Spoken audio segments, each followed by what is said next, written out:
बिस्मिल्लाहिर्रहमानिर्रहीम और अस्सलाम वालेकुम। 7 मई और पाकिस्तान में बुध की दोपहर। आज की अहम खबर तो आपको पता ही है। पिछली रात जो इंडिया ने पाकिस्तान पर एक अनप्रोवोक्ड हमला किया, आपको अभी तक इतलात तो सारी मिल चुकी होंगी। अब हम उससे आगे की इतलात आपके सामने रखते हैं। आपको एक तो बताते हैं कि आज सुबह से पिछली तो सारी इन्फॉर्मेशन आपको बता दी थी हमने रात को जब हमला हुआ। पाकिस्तान ने बताया कि कोई 5 से 6 जगहों पर हमला हुआ है और 6 जगहों पर 24 मिसाइल फायर किए गए। इनिशियली पाकिस्तान ने कहा कि 8 लोगों की उसमें शहादत हुई, अब वो नंबर बहुत बढ़ गया है। वो तमाम चीज़ें आपके सामने रखते हैं। DGISPR ने एक और प्रेस कॉन्फ्रेंस की है, उसमें क्या कुछ बताया है वो आपके सामने रखते हैं। फिर इंडियन एयरफोर्स और इंडियन आर्मी ने आज सुबह सुबह नई दिल्ली में एक प्रेस कॉन्फ्रेंस की है और उन्होंने वहां पर लोगों को बताया कि उन्होंने कल रात क्या किया और कैसे अपने टारगेट्स को अचीव किया, कहां कहां हमला किया था। उन्होंने अपनी सारी डिटेल्स सामने रखी हैं। फिर इंडिया के जहाज गिरने की बातें हैं, इंडिया डिनाई कर रहा है, इंटरनेशनल मीडिया कौन कौन कह रहा है कि गिराए गए हैं, क्या क्या सबूत सामने आए हैं। फिर पाकिस्तान के अंदर नेशनल सिक्योरिटी कमेटी की मीटिंग इतनी लेट क्यों हुई, खैर वो हुई, अब वो खत्म हो गई है, उसके अंदर क्या फैसले हैं। दूसरी तरफ सुप्रीम कोर्ट के जजेस जो हैं वो बजिद हैं कि हमें इंडिया से भी ज़्यादा गालियां पड़नी चाहिए, इसलिए उन्होंने आज ही का दिन चूज़ किया है। अब देखते हैं वो क्या करते हैं। पर और बहुत सारी जो डिफरेंट किस्म की खबरें हैं, इसी से रिलेटेड अपडेट्स हैं, वो आपको इस व्लॉग में देते हैं। तो सबसे पहली जो खबर आपके सामने रखते हैं वो तो DGISPR की जो दूसरी प्रेस कॉन्फ्रेंस है। जो पहली प्रेस कॉन्फ्रेंस और हमले के बाद की सूरत हाल थी वो तो हमने आपको बता दी थी। अब आपको ये तो पता ही है कि इंडिया ये क्लेम करता है कि उन्होंने 9 जगहों को टारगेट किया, पाकिस्तान कहता है कि नहीं उन्होंने 6 जगहों को टारगेट किया और 24 मिसाइल उन्होंने फायर किए। इंडिया कहता है कि हमने 9 जगहों को टारगेट किया। CNN ने सबसे पहले ये ब्रेक किया था, उसके बाद इंडिया ने इसे क्लेम भी किया। आज सुबह एक बार फिर DGISPR ने एक प्रेस कॉन्फ्रेंस की जिसमें उन्होंने अपडेटेड इन्फॉर्मेशन दी। उस अपडेटेड इन्फॉर्मेशन में उन्होंने ये बताया कि जो इंडिया ने हमला किया है, जैसा कि मैंने आपको बताया कि 6 जगहों पर किया है, 24 मिसाइल उन्होंने दागे हैं और उसके अंदर 26 पाकिस्तानियों की शहादत जो है उसके बारे में DGISPR ने कंफर्म किया।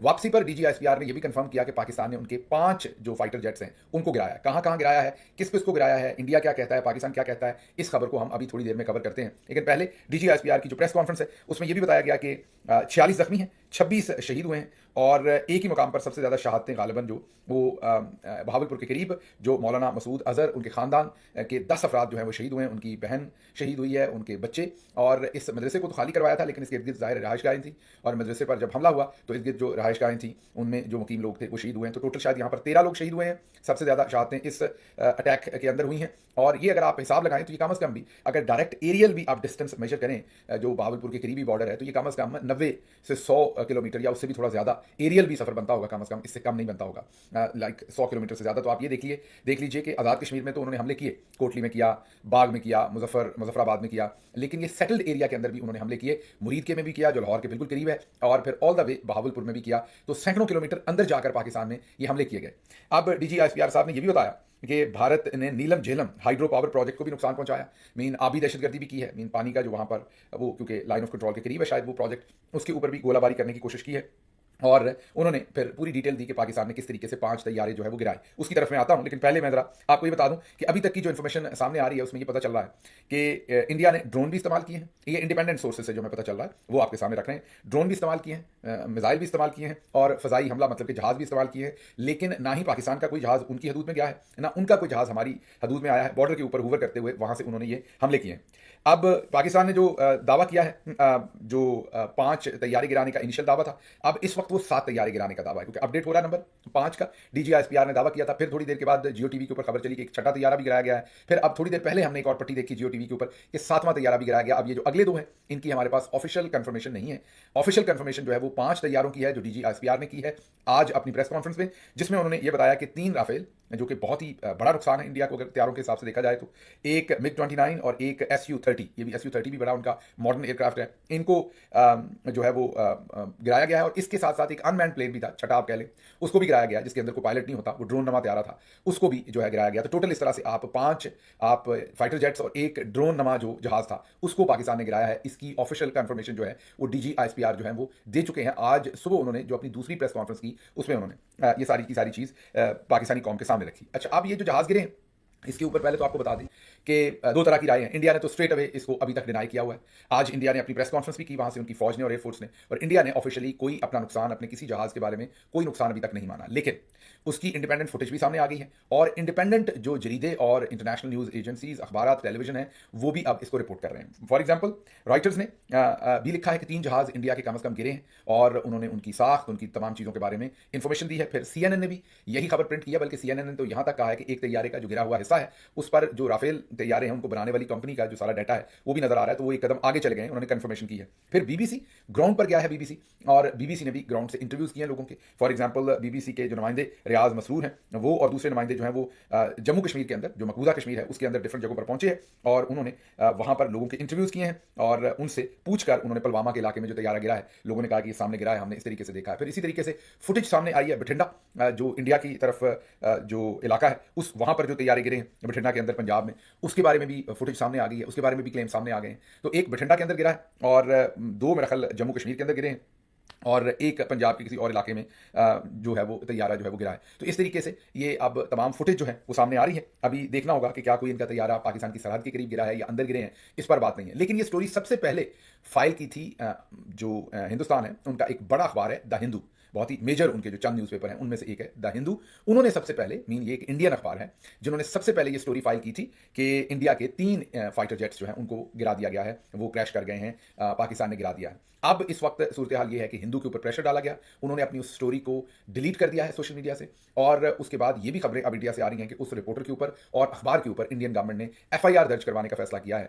इंडिया जो क्लेम कर रहा है, सीएनएन बता रहा है, वो क्लेम कर रहे हैं कि इसमें कोई टेक्निकल फॉल्ट से ये जहाज क्रैश हुए हैं, जो कि जाहिर एक बकवास है। टेक्निकल फॉल्ट एक जहाज में हो सकता है, 3 जहाज़ों में जंग के दिनों में, और फिर 5 जहाज़ों में, 6 जहाज़ों में टेक्निकल फॉल्ट्स नहीं हो सकते। इसका मतलब है कि ये गिराए गए हैं। तो ये तो अब तय है कि तैयारे गिरे हैं, उनका नंबर आगे पीछे हो सकता है कि हम कहते हैं 5, इधर से आईएसपीआर कहते हैं या 6 या 7, वो कहते हैं कि 3 या 2 या 4, लेकिन तैयारे गिराए गए हैं। तैयारे जब एक से ज्यादा गिरा दिए गए तो फिर नंबर इतना मैटर नहीं करता, फिर तैयारे गिराए गए। अब आगे चलते हैं। अब दूसरी तरफ से इंडियन जो आर्मी है और इंडियन एयरफोर्स है, उन दोनों ने आज एक ब्रीफिंग दी दिल्ली के अंदर। उसके बाद हमारी कुछ इंटरनेशनल जर्नलिस्ट जो इंडिया में काम करते हैं लेकिन इंटरनेशनल जर्नलिस्ट हैं, उनमें से मेरी भी कुछ जर्नलिस्टों के साथ बात हुई जो उस ब्रीफिंग में मौजूद थे। उनसे मैंने तफसीली बातचीत की, उन्होंने अपना व्यू पॉइंट दिया। उसमें कुछ व्यू पॉइंट तो मैं आपके सामने रखूंगा, कुछ मैं फिल्टर करूंगा, वो आपके सामने नहीं रखूंगा। कभी दोबारा आपको बताएंगे कि क्यों फिल्टर कर रहा हूं। हर चीज़ बोलने की नहीं होती, हर चीज़ हर वक्त शेयर करने की नहीं होती। कुछ इन्फॉर्मेशन अपने पास भी रखते हैं और मुनासिब वक्त पर उसे देते हैं। तो अभी वो वक्त मुनासिब नहीं है, जब आया तो आपके सामने रखेंगे। लेकिन फिलहाल जो ब्रीफिंग दी गई वो भारतीय कर्नल सोफिया कुरैशी और इसी तरीके से उनकी विंग कमांडर गालिबन एयरफोर्स की जो थी मोहतरमा सिंह, उन्होंने ये दोनों ने वहाँ पर ब्रीफिंग दी। सॉफ्ट इमेज इंडिया ने देने की कोशिश की, वहाँ पर भी फीमेल ऑफिसर्स को चुना। मुसलमान फीमेल ऑफिसर को जो सोबिया मैंने कह दिया, सूफिया या सोफिया नाम होगा या सूफिया होगा, बहरहाल सोफिया कुरैशी जो कर्नल हैं इंडियन आर्मी की, उनको उन्होंने ब्रीफिंग दिलवाई। और ये उनकी एक, मैं ये कहूँगा कि मकारी कह लें, आप चलाकी कह लें, होशियारी कह लें, जो भी कहना, प्रोफेशनलिज्म कह लें, ये उनका मेरे हिसाब से बहुत एक चलाकी का कदम था जो उनको पे करेगा, उनका फायदा होगा कि इंटरनेशनली वो खवातीन को खड़े करके अपना इमेज प्रोजेक्ट कर रहे हैं। हॉस्टैलिटी, क्योंकि इंडिया ने हॉस्टैलिटी की है, मासूम लोगों को कत्ल किया है, तो बजाय वहां मर्द एहलकारों को खड़ा करके या अफसरान को खड़ा करके उनसे प्रेस कॉन्फ्रेंस करवाने की, उन्होंने खवातीन को खड़ा करके सॉफ्ट टच देने की कोशिश की है। बहरहाल जो वहां से ब्रीफिंग दी गई उसमें यही बताया गया कि पहलगाम के अंदर जो दहशतगर्दी का हमला हुआ था उसका बदला लिया गया है, उन लोगों को इंसाफ दिलवाया गया है। हमने पाकिस्तान के अंदर ऑपरेशन संदूर, ये जो मांग में संदूर लगाया जाता है, ये उसके साथ रखा गया इसका नाम ऑपरेशन संदूर, पर ब्रीफिंग दी उन्होंने। और उन्होंने कहा कि हमने कोई भी फौजी मकाम टारगेट नहीं किया, सिविलियंस को हमने टारगेट नहीं किया, हमने सिर्फ दहशतगर्दों को टारगेट किया है और दहशतगर्दी के जो ठिकाने हैं पाकिस्तान के अंदर उनको हमने टारगेट किया है। और 9 जगहों के ऊपर वो क्लेम कर रहे हैं कि उन्होंने टारगेट करके हमले किए हैं। मैंने पहले ही आपको बता दिया कि पाकिस्तान कह रहा है कि 6 जगहों पर 24 मिसाइल जो हैं वो फायर किए गए। अच्छा, अब ये तो दोनों तरफ की सूरत हाल हो गई। उन्होंने क्या कहा, हमने क्या कहा, हुआ क्या है अभी तक। मैंने जैसे आपको कहा कि 5 से 7 जहाज इंडिया के गिराए जा चुके हैं, जो कि अब इंटरनेशनल मीडिया भी उसमें से कम 3-4 के नंबर को तो कंफर्म करता है। और 26 लोग हमारे शहीद हो चुके हैं, ये हम कह रहे हैं। और इसमें भी इंफॉर्मेशन सामने आ गई है कहाँ कहाँ कितने कितने लोग शहीद हुए हैं। और हम कहते हैं 6 जगहों पर हमला हुआ है और 24 मिसाइल फायर किए गए।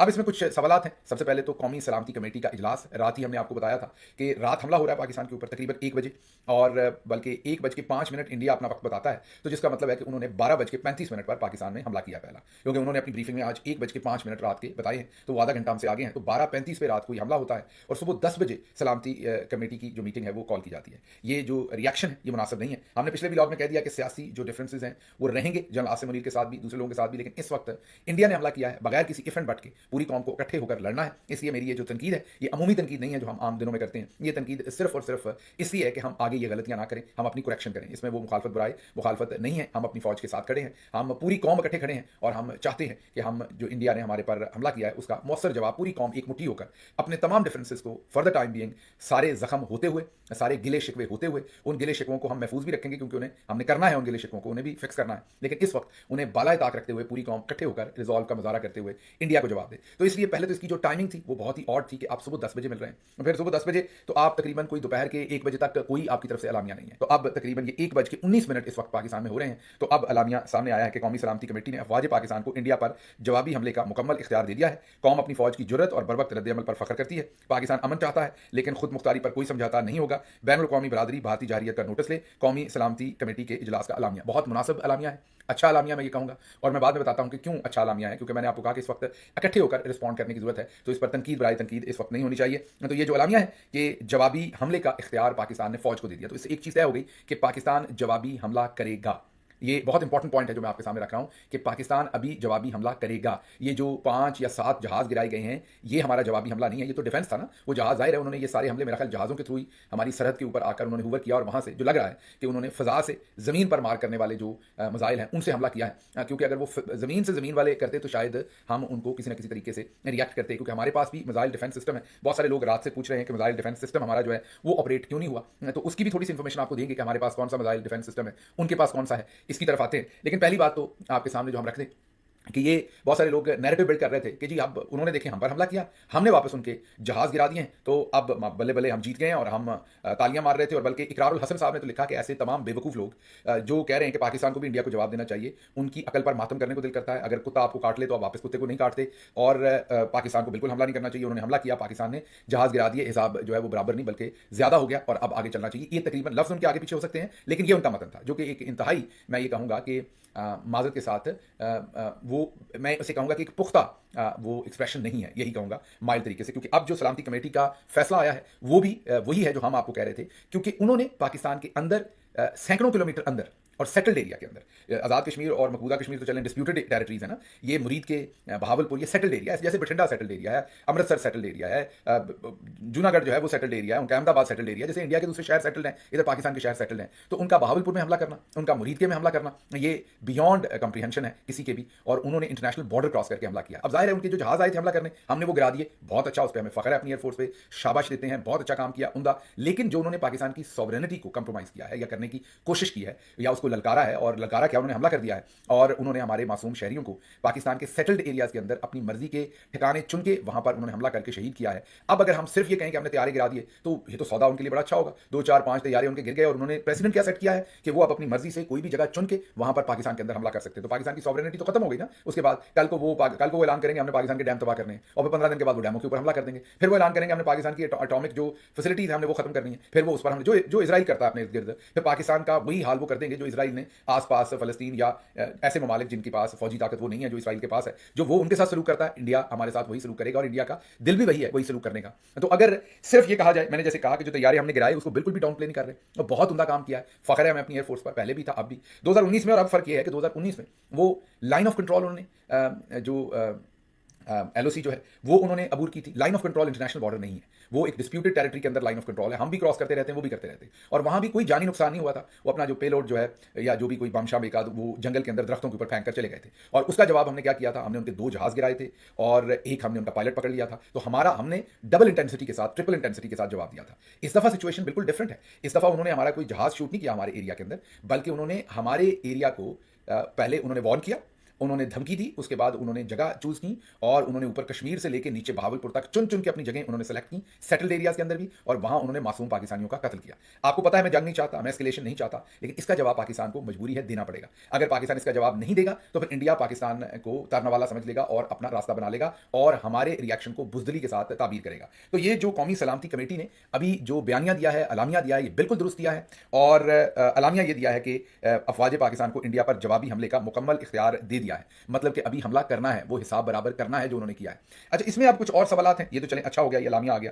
कुछ और सवालात हैं हमारे, वो सवालात ये हैं कि कुछ चीज़ें बहुत जल्दी नॉर्मल हुई हैं, मसलन PSL के मैचेस नॉर्मल स्केड्यूल के मुताबिक होंगे।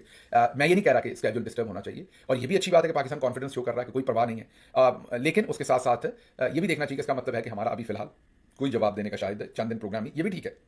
इसमें मैंने कहा कि मुखालफत बराए मुखालफत नहीं होगी, एज लॉन्ग एज हम अगले 1-2 हफ्ते के अंदर अंदर जवाब दें। ये नहीं कि हमने कुछ 4 महीने बाद जवाब देना। जाहिर है जैसे इंडिया ने 1-2 हफ्ते का टाइम अपना बना के उन्होंने जवाब दिया, हमें भी देना चाहिए। तो अगर हम लेट करेंगे तो फिर अपॉर्चुनिटी हमारे हाथ से चली जाएगी और कोई पता नहीं होता 15 दिन के बाद पूरी दुनिया के अंदर क्या सिचुएशन हो, हम फिर जवाब दे भी सकें या ना दे सकें। तो हमें जवाब जो देना है वो विद इन मेजर टाइम और मेजर किस्म का रिस्पॉन्स जो है हमें इस सारी चीज़ का मिकदार और ताकत में बराबर का, जैसा हम पर हमला हुआ है मिकदार भी वैसी होनी चाहिए, इंटेंसिटी भी वैसी होनी चाहिए, उस हमले का जवाब पाकिस्तान देने का हक रखता है। तो ये तो बहुत उमदा हो गया। इसके साथ एयर स्पेस को भी पाकिस्तान के अंदर खोल दिया गया है, नॉर्मलाइज कर दिया गया। इससे ये लग रहा है कि कम से कम अगले 24-48 घंटे तो शायद कोई ऐसी एस्केलेशन की कोई बात नहीं। अच्छा, फिर ये एक स्पेक्टेटर इंडेक्स है, 3 मिलियन इनके फॉलोअर हैं, बहुत ही मुसद्दिका ये एक आप ये कहिए कि फोरम है खबरों का, ग्लोबली खबरें देते हैं। वो ये रन कर रहे हैं कि पाकिस्तान के डिफेंस मिनिस्टर कह रहे हैं कि अब अगर इंडिया इससे आगे एस्केलेशन ना करे तो हम भी एस्केलेशन नहीं करेंगे, हम इस बात को यहीं खत्म करने को तैयार हैं।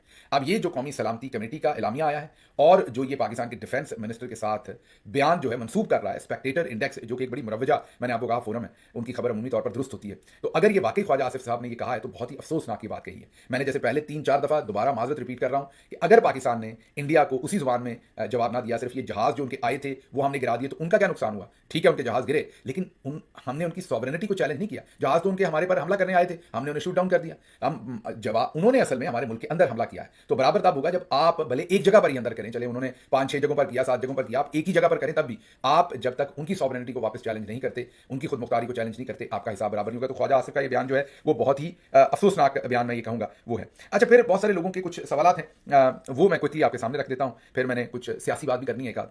वो लोगों का सवाल ये है कि जो डिफेंस सिस्टम है वो क्यों नहीं काम किया पाकिस्तान का। अच्छा, मैं कोई डिफेंस एक्सपर्ट तो नहीं हूं, ना ही मेरी अभी तक किसी से बात हुई। कोशिश करूंगा कि जो रिटायर्ड फौजी अफसरान है, बहुत सीनियर और एयरफोर्स के अफसरान जिनसे हमारी बात होती रहती है, वो उनसे पूछें हम कि ये क्यों नहीं हुआ। लेकिन जितना मुझे लगता है कि शायद हमारा डिफेंस सिस्टम हमारे पास है। लोग कई पूछ रहे हैं कि हमारे पास सिस्टम है या नहीं है, तो आपको बता देते हैं कि पाकिस्तान के पास HQ-9/P, पता नहीं इसको कैसे पढ़ते हैं, again that's not my field, ये चाइनीज मैन्युफैक्चर्ड ये सिस्टम है, ये पाकिस्तान के पास है। इसकी जो रेंज है वो 200 किलोमीटर तक है। अब अगेन मैं इसे बहुत ज्यादा एक्सप्लेन नहीं कर सकता क्योंकि मैंने इसे एक तो पढ़ा नहीं है बहुत ज्यादा, और दूसरा मैं एक्सपर्ट नहीं हूं। इस पर थोड़ा पढ़ के थोड़ी इन्फॉर्मेशन लेके मजीद आपको जरूर बताएंगे। और फिर पाकिस्तान के पास और भी इससे ये हमारा सबसे एडवांस हमारे पास मिसाइल डिफेंस सिस्टम है जो 200 किलोमीटर तक, मेरा ख्याल है ये 200 किलोमीटर तक इंटरसेप्ट कर सकता होगा जो भी मिसाइल, और ये एयरक्राफ्ट को भी, मिसाइल्स को भी, जिसमें बैलिस्टिक मिसाइल भी हैं, क्रूज मिसाइल्स भी हैं, उन सबको जो है ये टारगेट कर सकता है और उन सबसे रोक सकता है। ये चाइनीज मैन्युफैक्चर्ड है, चाइना का बना हुआ है और बड़ा मौसर इसको समझा जाता है। ये कोई खराब डिफेंस सिस्टम नहीं है। इंडिया के पास हमसे ज्यादा एडवांस है, वो S-400 है और वो रशियन सिस्टम है उनके पास मिसाइल डिफेंस। हमारी रेंज 200 किलोमीटर है, उनकी रेंज 400 किलोमीटर है। तो यहाँ उनको हम पर बर्तरी है, ना सिर्फ रेंज की बर्तरी है बल्कि जो उसके अंदर आप ये कहें कि फ्रीक्वेंसी है उसकी के कितने मिसाइलों को वो इंटरसेप्ट कर सकता है, वो भी इंडिया के पास ज़्यादा मॉडर्न टेक्नोलॉजी है। उनके पास भी और आकाश है, पृथ्वी है, एडवांस्ड एयर डिफेंस है, S-200 है, S-125 है, और भी उनके पास 3-4 डिफेंस सिस्टम्स हैं, लेकिन वो सारे फिर सब्सिडरी कह लें या उनकी छोटी कैपेसिटी है। ऐसे ही पाकिस्तान के पास भी 2-3 और हैं छोटी कैपेसिटी के, वो तमाम के तमाम है। तो डिफेंस सिस्टम है। अब आपका सवाल कि वो क्यों नहीं ऑन हुआ, तो मेरा अगेन जावेद चौधरी साहब जैसी बात अब मैं करने लगा हूँ, जैसे उनको जो कुछ मालूम नहीं होता वो दाग देते हैं और बड़े कॉन्फिडेंस से दागते हैं। मैं भी इस टाइम वैसी ही हरकत करने लगा हूँ बगैर रिसर्च के। लेकिन मैं पहले डिस्क्लेमर दे रहा हूँ कि ये जरूरी नहीं कि आप इसे सच समझे, इसकी आप भी तहकीक कर लीजिएगा, मैं भी करूँगा और जरूर आपके सामने रखूँगा। मुझे लगता है कि शायद उनके क्योंकि जहाज़ों ने आकर बिल्कुल हमारी सरहद के ऊपर किया है और शायद इतना डिफेंस सिस्टम को डिप्लॉय करने का हमारे पास वक्त ना हो, पेट्रोलिंग हो रही हो और उसी के दरमियान में उन्होंने आकर अचानक से हमला कर दिया और शायद, लेकिन अगेन लॉजिकल नहीं है क्योंकि डिफेंस सिस्टम को तो काम करना चाहिए। लेकिन डिफेंस सिस्टम पाकिस्तान के पास है, ये बिल्कुल ऑथेंटिक बात है और मौसर डिफेंस सिस्टम है। कम से कम इन चीज़ों को रोकने का डिफेंस का हमारे पास है, अनलेस कि ये air to surface missile fire किए गए हों, वो मेरे इल्म में नहीं है कि वो सिस्टम हमारे पास अभी है कि नहीं। बहरहाल इसकी थोड़ी बहुत तहकीक करेंगे और आपको बताएंगे। अब आखिरी बात आपके सामने बता रखते हैं, उसके बाद फिर आगे चलेंगे कि मरीम नवाज़ ने ट्वीट किया है कल रात इस हमले के बाद। पहला ट्वीट है ये मरीम नवाज़ का। वालिद तो उनके अभी तक गूंगे हैं, नहीं बोले। मरीम नवाज़ बोली हैं आखिरकार पहली बार, लेकिन वो ना बोलती तो अच्छा था। जो वो बोली हैं उसमें फिर उन्होंने कहा कि पाकिस्तान की फौज, पाकिस्तान की कौम कुर्बानियां देगी, शहादतें देगी और अपने आप को दफा करेगी। अपने ताया मोदी के बारे में या इंडिया का लफ्ज़ या मोदी का लफ्ज़ उन्होंने इस्तेमाल नहीं किया। उन्होंने ये भी नहीं कहा कि इंडिया ने हमारे पर, पाकिस्तान के ऊपर ना हक हमला किया है, एग्रेशन किया है, हमारे मासूम लोगों को शहीद किया है। ये बड़ा ही उनका गलत काम है, ये इसको मैं कंडेम करती हूँ। नहीं, कुछ नहीं। उन्होंने एक स्टैंडर्ड बिल्कुल ऐसे ही जैसे वो अपनी रिश्तेदारी भरपूर इंडिया के साथ निभाना चाहती हैं, उसी तरह का उन्होंने रद्द-ए-अमल दिया है। अब आखिर पर मेरे 2 सेंट्स, पाकिस्तानी कौम इस वक्त सब इकट्ठी है और इकट्ठे होना चाहिए क्योंकि दुश्मन ने हमला किया। ये वक्त नहीं है एक दूसरे का पर उंगलियां उठाने का और लड़ाई करने का। इसी चीज़ के अंदर मैं एक बार फिर army chief general Asim Munir से मुखातिब हूँ और उनसे गुजारिश करता हूँ कि ये मौका है, इमरान खान को बाहर निकालिए, इमरान खान को रिहा कीजिए ताकि पूरी कौम, जो यकजहती आपको भी चाहिए, पाकिस्तान को भी चाहिए, वो हकीकी तौर पर मुयस्सर हो। इमरान खान को जेल से निकालिए और वो भी इस फैसला साजी के अंदर शामिल हो, 90% पाकिस्तान इसके अंदर शामिल हो। उसके साथ साथ जाहिर है इस वक्त हमने इकट्ठे एक मुट्ठी होकर मुकाबला करना है और हिंदुस्तान ने जो हमें ललकारा है उसका हमारी खुद मुख्तारी का हमें जवाब देना पड़ना है। पूरी कौम को अपनी बहादुर अफवाज के ऊपर फ़ख्र है और हम उम्मीद करते हैं कि हमारी जो पूरी की पूरी अफवाज हैं वो भी इंशाल्लाह कौम का सर कभी भी नीचा नहीं होने देंगे। जैसे उन्होंने कल रात उनके तैयारे गिराए हैं जो आए थे हमला करने के लिए या इंगेज थे सारे काम के अंदर, कौम को बड़ा फ़ख्र है, कौम उनको शाबाश देती है इसके ऊपर और अब एक्सपेक्ट करती है कि जो हमारी सॉवरेनिटी को चैलेंज किया है अब हम उसी तरह का जवाब जो है ज़्यादा नहीं तो कम से कम उतना जवाब हम जरूर देंगे। तो अगर कोई डाउट आपके सामने ये बयानियां बनाने की कोशिश करे कि बस उन्होंने मिसाइल मार दिया, हमने जहाज गिरा दिया, हिसाब बराबर हो गया, ये बिल्कुल नहीं है। मैं आपको पता है मेरा कि मैं बिल्कुल जंग नहीं चाहता। पिछले 10-15 दिन से कम मैंने एक ही पोजीशन ली हुई है कि जंग नहीं होनी चाहिए, जंग नहीं होनी चाहिए। जंगें शुरू करना जो है आसान है, भुगतना बहुत मुश्किल है। मैं कभी भी जंग के हक में नहीं हूं, लेकिन अब क्योंकि उन्होंने हमारी सॉवरेनिटी को चैलेंज कर दिया है, हमारे पास और कोई चारा नहीं है। तो अगर कोई ये बयानियां बनाता है तो आप समझ लीजिएगा कि उसकी इंटेंशन अच्छी नहीं है। पाकिस्तान को जवाब देना होगा बिल्कुल। हम ये जो नेशनल सिक्योरिटी कमेटी ने अलामिया जारी किया वो वही है जो हम कह रहे हैं, हम कोई अनोखी बात नहीं कह रहे। उन्होंने भी कहा है कि फौज को इख्तियार दे दिया है कि वो जवाब अपना हमला करें। तो पाकिस्तान को ये जवाब देना होगा, आज दें, कल दें, परसों दें, लेकिन अगले 1 डेढ़ 2 हफ्ते के अंदर अंदर ये जवाब देना पड़ेगा। मुझे यहां से इजाजत दीजिए। अल्लाह आपका हामी और नासिर हो। पाकिस्तान जिंदाबाद।